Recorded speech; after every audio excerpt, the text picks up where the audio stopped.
The U.S. is looking forward to not just secure but govern Gaza, reportedly. Donald Trump's administration is working on a draft UNSC resolution that would allow an international force in Gaza, reportedly. Now, this force would constitute U.S. and other participating members, a broad 2-year mandate to govern Gaza and be in charge of security there, reportedly.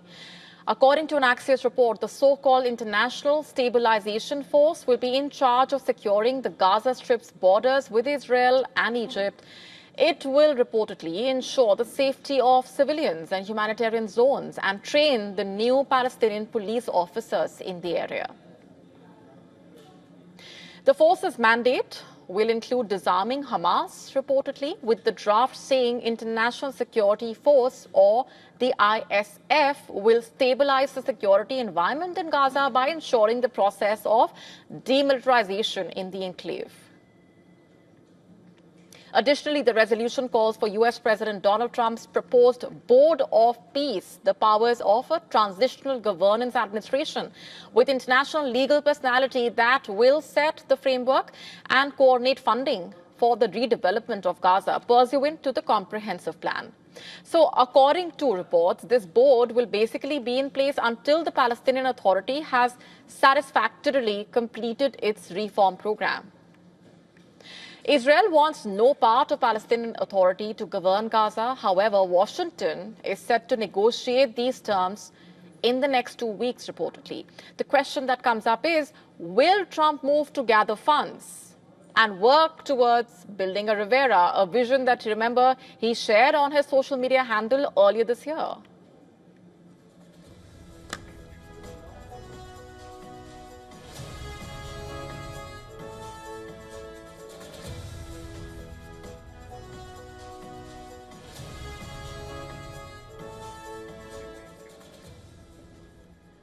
However, the picture on the ground narrating a completely different story. For Palestinians, ceasefire exists without any peace as such, living under constant shelling as the IDF continues to target what it calls Hamas terror spots. Over 100 Palestinians have been killed amid food, aid and fuel shortages. Palestinians are trying to find ways to sustain themselves.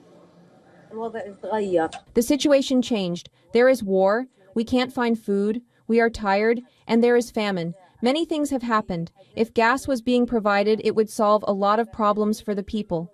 People can start cooking on the stove, they can fry potatoes, make a meal to eat with their children, make coffee at night without having to light a fire at night.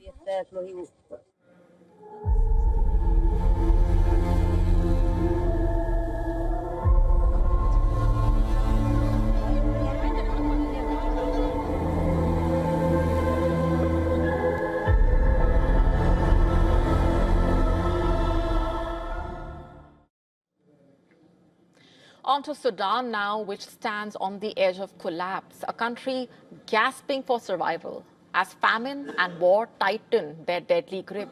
2.5 years of relentless fighting have turned hunger into a weapon and left millions trapped in the parts under siege. A global hunger monitor has confirmed famine in Sudan's southern cities of El-Fasher and Kadugli, both virtually cut off and crushed by the ongoing conflict. This is the first time the UN-backed Integrated Food Security Phase Classification has officially declared famine in these parts. El-Fasher in North Darfur fell late last month, remember, to the paramilitary Rapid Support Forces, better known as RSF, after an 18-month siege. The RSF is a paramilitary group with an estimated 100,000 fighters, nearly half the size of the government forces, and has a history tied to ethnically driven violence. Sudan remains engulfed in that devastating conflict between the Sudanese armed forces and the RSF, which started way back in 2023. The war has killed tens of thousands and displaced millions, plunging the country deeper into a humanitarian crisis. According to reports, during the 18-month siege of El-Fasher, food supplies were deliberately blocked. Residents reportedly resorted to eating animal feed and, in some cases, even animal hides just to survive. People are suffering badly from hunger. A lot of people died from lack of food. Aid workers saying nearly every child arriving in nearby cities from the conflict zones is showing signs of severe malnutrition. This comes amid the International Criminal Court gathering evidence of possible war crimes, including mass killings and sexual violence after El-Fasher's fall, and the latest IPC report painting a grim picture. According to the report, around 21 million Sudanese, nearly half the country's population, remain acutely food insecure. The report warns that at least 3 more Sudanese towns are sliding towards famine. The UN Secretary General, meanwhile, has urged all sides to stop fighting immediately and return to negotiations and bring an end to this nightmare of violence. I want to start by addressing the horrifying crisis in Sudan, which is spiraling out of control.